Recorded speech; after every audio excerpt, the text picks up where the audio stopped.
কোনো ইমানদার যদি কোনো কবিরা গুনাহ করে, কোনো ইমানদার, দেখেন মুসলমানকে কত সূক্ষ্মভাবে আজকে মুসলমানকে ধোঁকা দিচ্ছে, মুসলমান নারী পুরুষকে ধোঁকা দিচ্ছে, মুসলমানের ছেলে মেয়েকে ধোঁকা দিচ্ছে, মুসলমানকে দ্বীন এবং ইসলাম থেকে দূরে সরিয়ে রাখতেছে।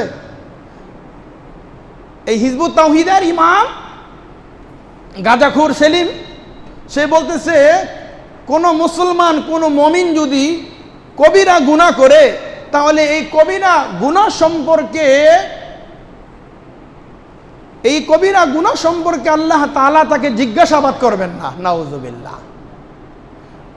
এবং এই কবিরা গুনাহ সম্পর্কে তার কোনো হিসাবও দিতে হবে না। তার ন্যূনতম কমন সেন্স যদি কারো থাকে, যদি সামান্য ন্যূনতম জ্ঞান কারো ভিতরে থাকে ভাই, তাহলে এই কথা সবাই তো আমরা মুসলিম যারা বিশ্বাস করি যে কিয়ামতের কঠিন ময়দানে সকলকে আল্লাহ তাআলার আদালতে উঠতে হবে, আল্লাহ আমাদেরকে হাজির করবেন, উপস্থিত করবেন এবং সকলকে আল্লাহ তাআলার সামনে হিসাব দিয়া তারপরে জান্নাতে যেতে হবে। হয়তোবা কারো হিসাবটা সহজ, কারো হিসাবটা কঠিন, কারো আল্লাহ তাআলা বলবে যাও আমলনামা দেখা, আল্লাহ মাফ করে দিব। কারো হিসাবটা বড় কঠিন হবে, কিন্তু হিসাব সবার হবে, সকলে সকলের গুনাহের হিসাব দিয়া তারপরে জান্নাতে যাবে।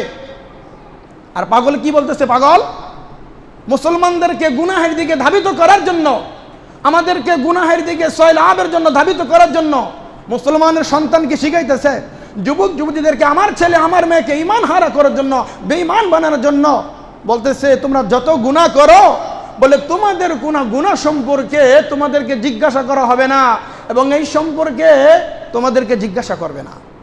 অথচ রাসূল কি বলছে? আম্মা জান আয়েশা রাদিয়াল্লাহু তাআলা আনহাকে রাসূল বলছেন, হাদিসটা পড়ার পরে চোখের পানি রাখতে পারি না ভাই।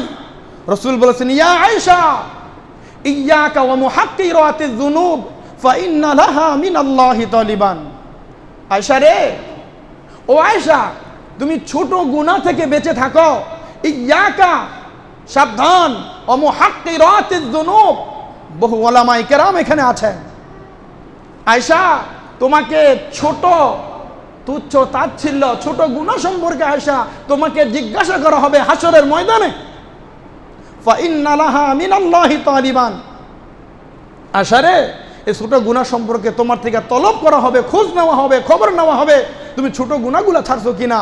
আয়েশা, ছোট গুনাহ সম্পর্কে তোমাকে হিসাব দিতে হবে। রাসূলের প্রিয়তমা স্ত্রী, উম্মতের ফকিহ ছিলেন আয়েশা রাদিয়াল্লাহু তাআলা আনহা, মুফতি ছিলেন। সাহাবায়ে কেরাম তার কাছে এসে ফিকহ জিজ্ঞেস করতেন, প্রশ্ন জিজ্ঞাসা করতেন, মাসআলা জিজ্ঞাসা করতেন। রাসূলের ইন্তেকালের পরে আয়েশা মুহাম্মাদান আয়েশার কাছে সাহাবায়ে কেরাম প্রশ্ন করছেন, আম্মাদান উত্তর দিয়েছেন। রাসূলের এত প্রাণপ্রিয় স্ত্রী যতগুলা বিবাহ করেছেন, প্রত্যেকটা স্ত্রী বিধবা, স্বামীহারা, শুধুমাত্র একমাত্র আম্মাদান আয়েশা ছিল অবিবাহিতা। 6 বছর বয়সে বিবাহ করেছেন, 9 বছর বয়সে বাসায় নিয়ে আসতেন। এই আয়েশার ব্যাপারে বলতেছে রাসূল, আয়েশা রে, ছোট গুনাহ থেকে বেঁচে থাকো, কেননা ছোট গুনাহ সম্পর্কে আল্লাহ তাআলা তোমাকে জিজ্ঞাসা করবেন, তোমার হিসাব দিতে হবে এই গুনাহ সম্পর্কে। তাহলে হিজবুত তাওহীদের শয়তান সেলিম কি বলতেছে? যে তোমরা যদি গুনাহ কবিরা করো, কবিরা গুনাহ সম্পর্কেও তোমাকে জিজ্ঞাসা করা হবে না, এই কবিরা গুনার হিসাব তোমাকে দিতে হবে না। কত বড় ফাজিল, কত বড় বেয়াদব, কত বড় নাস্তিক আর মুরতাদ হলে আজকে মুসলমানকে এভাবে বিভ্রান্ত করে, চিন্তা করছেন? অগণিত অসংখ্য হাদিস রয়েছে, কোরআনে আয়াত রয়েছে, সময় বলার অনুমতি দিচ্ছে না। আপনারা সকলের আয়াত মুখস্থ। ফামান ইয়ামাল মিসকালা যাররাতিন খায়রান ইয়ারা ওয়া মান ইয়ামাল মিসকালা যাররাতিন শাররান ইয়ারা।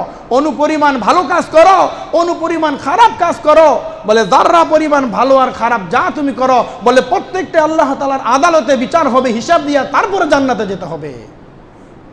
এই একটা পয়েন্টার আলোচনা করলে 1.5 ঘন্টা সময় চলে যাবে। তাহলে মুসলমানকে কিভাবে ধোঁকা দিচ্ছে দেখছেন? রাসূল দোয়া শিখিয়ে গেছে, আল্লাহুম্মা হাসিবনি হিসাবান ইয়াসিরা, আয় আল্লাহ আমার হিসাবকে বড় সহজ করে দেন। আর এই গাদা বলে কয় হাসরের ময়দানে বলে কোনো কবিরা গুনাহ বলে কোনো হিসাবই দিতে হবে না। রাসূল নিজে ওই দোয়া পড়েছেন, আল্লাহুম্মা, হে আল্লাহ, হাসিবনি, আপনি সহজ করেন, হিসাবান, আমার হিসাবকে, ইয়াসীরা, সহজ, হে আল্লাহ আপনি আমার হিসাবকে সহজ করে দিয়েন। রাসূল উম্মতকে দোয়া শিখিয়ে গেছে। আর এই ভণ্ড মূর্খ কি বলে? বলে কোনো গুনার বলে কোনো হিসাবই দিতে হবে না। তাদের বক্তব্য শুনবেন না, গুমরা